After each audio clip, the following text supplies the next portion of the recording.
My dad just got this humongous turkey. We called him Ricardo because he always came out in the morning at like 8 all by himself. And then when hens came, he always ran away. Check out the spurs. Look at these spurs. And his beard. Like a 8-inch beard. Look up at this thing.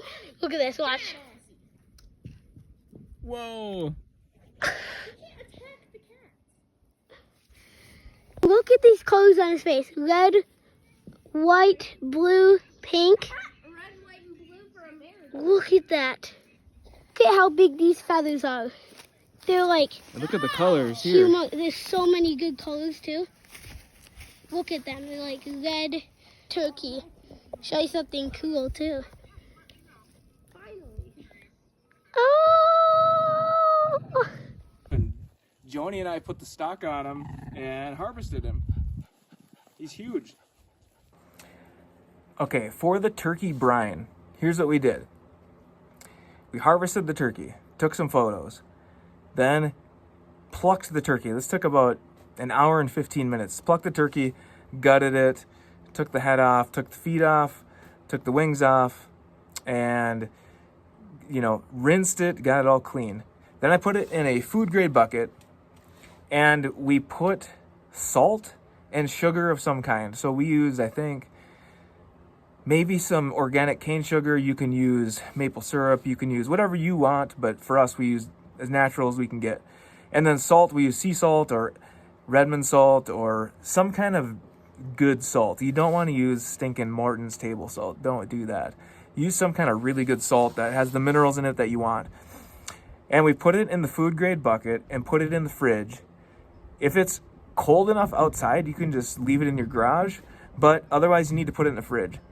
And what you typically would want to do is stir that up and make sure everything's dissolved. And so it's really absorbing it into that turkey, into all the meat and into all of the, the bone and all that stuff. Because the brine gives it it tenderizes the meat. It makes it so it's absorbed all that liquid along with the salt and the sugar.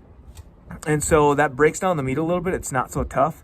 And it makes it super tasty. When you add the smoke to it, then it just, it's really good. And then we go ahead and do all kinds of other stuff with the turkey, which I'm posting videos about that too. So that's how we do the brine. 5 to 7 days I would recommend. I don't know if I'd go past 7. That's a long time for something to be sitting in the fridge, but it is salted, so it's preserving it. So you don't have to worry about anything with that. And then you're going to cook it thoroughly too. But 5 days seems to be, you can get away with less, but in my opinion and just my experience, it seems like 5 days is the minimum to get the best benefits out of the brine. We come down here to the row of apple trees. These are super old ones. And we're gonna find ourselves some dead branches to use for smoking. Like right here. So you can see this in the sun. There's a branch right here that'll be great. It doesn't take a lot of wood, but these small branches, I'm gonna cut them up by the house. We'll need a little more than this.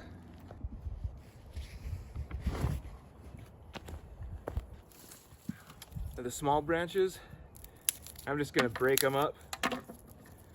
We want pieces for our smoker that are like the width of my hand across, 4, 5, 6 inches. So we'll break all this up. And it's early in the morning, by the way.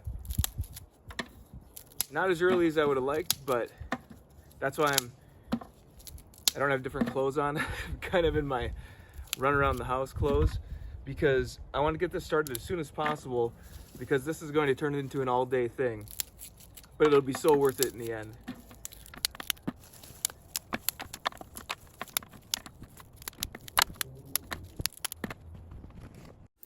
For the larger pieces, I had to break out the saw. This made quick work of the tiny branches, but you have to be really careful because they can catch that blade. It's not like a board where it's nice and square against the fence. You're kind of dealing with crooked pieces, but if you're careful, it can work really well. And it's important to get the pieces just how you want them. The worst thing is having too big of chunks when you're trying to put the wood in the smoker. All right, here's what we ended up with. We got our bang bucket here. This is a 40-pound bucket, so what's that, like probably 4 gallons? It's not quite a 5-gallon bucket, but it's filled up with these varying pieces of wood. This is all apple wood. Now, that's what we're gonna use for smoking our turkey. This is the smoker we're going to be using. It's a King cooker. It's super old. My dad actually had it for a very long time. And then he gave it to me, and I've had it for, man, probably 15 years, something like that. But it's got a temperature gauge there, which doesn't really matter. What we want is the internal temperature of the turkey when we cook it. So, and it's been used, as you can tell. This is the way smokers look when you start using them. They get black. That's the whole point. So this has a side door, and this cast iron burning, I don't know, burning device, burning pot, whatever.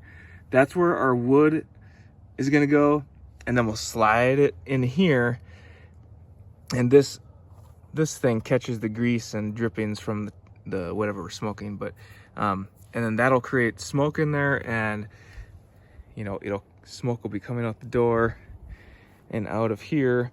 This also has a propane burner on it, so I have that hooked up.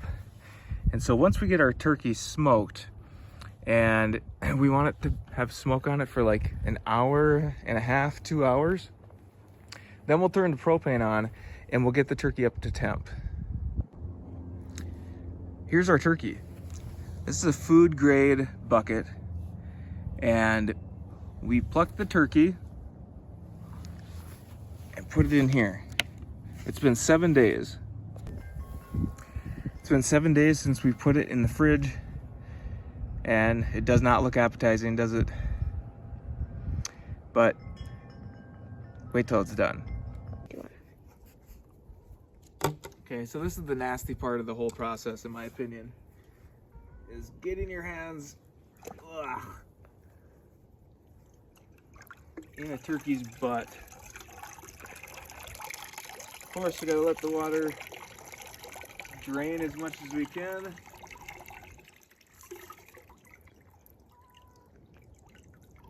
Doesn't look too appetizing at the moment, but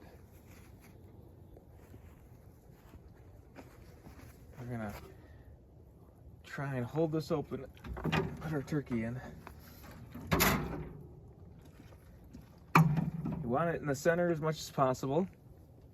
And next thing we'll do is we'll put the thermometer in. We're gonna put our thermometer probe down the chimney. At least on this model, that's what we're doing. Because we want to be able to see the internal temperature of our turkey. So we need it to be at, it says right here, which is pretty cool. It says, let's see, poultry, 165. So we need the internal temp to be 165 to be fully cooked. So what we do is, this has a magnet. We stick it right to the side of the smoker, and it doesn't get hot enough where it affects the thermometer. I'll grab this probe. We're gonna put it into the meatiest part of the turkey, probably over here. Oops. There we go. All right, now this probe will tell us the internal temperature of the turkey. We're gonna utilize our wood stove. We already have some hot coals. So we're gonna put those in here, and we'll run outside and put our apple wood on.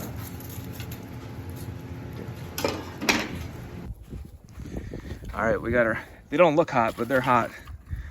We're gonna throw a bunch of our apple sticks on here. It's already starting to smoke. That's what we want. And then we're not gonna put the cover on. We're just gonna shove it in here. This isn't pretty, but it's not rocket science either. So we're we're smoking. This is officially the start of smoking the meat. So what I'll do is look at the time, and I'll show you the smoke coming out of this in a little bit. I don't know if you can see the smoke coming out of this. There's a little breeze, so it's blowing away, but it's coming out of the doors, or the door, I should say. That's what we want. We want it smoke to barrel out of this thing, because that'll give all the flavor to this wild turkey. This is what we want. Look at the smoke barreling out of this thing. Yeah, this is gonna be amazing. So we used, I don't know, not even half of our bucket, and look at it come out of there. This is what we want to see. Look at all the smoke coming out of here. Yes.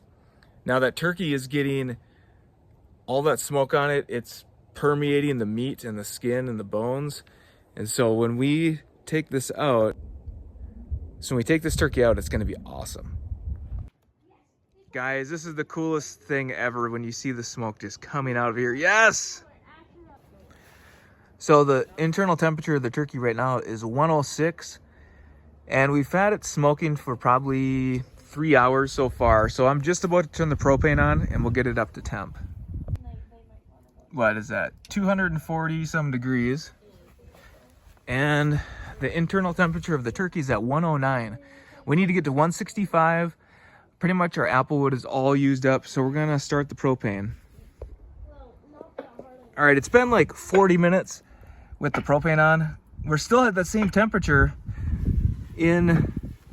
or maybe it's a little higher than before, but our internal temp of our bird is 136. We need to be at 165, so it's just slowly climbing. That's the whole point, is a slow cook. So we got it started with the fire and the smoke, and now the propane's bringing it up to temperature. So we want to make sure the bird is fully cooked at 165, so it'll probably be another couple hours.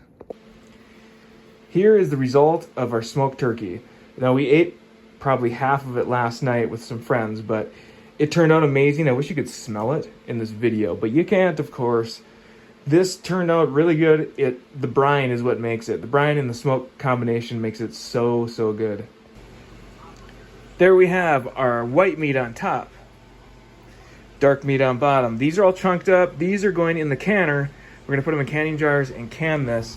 And like I mentioned earlier, we ate half of this turkey last night. So, or actually the other breast. So look at the size of the breasts on these things. That's the cool thing about wild turkeys. They are pretty big animals and you get a lot of meat off them.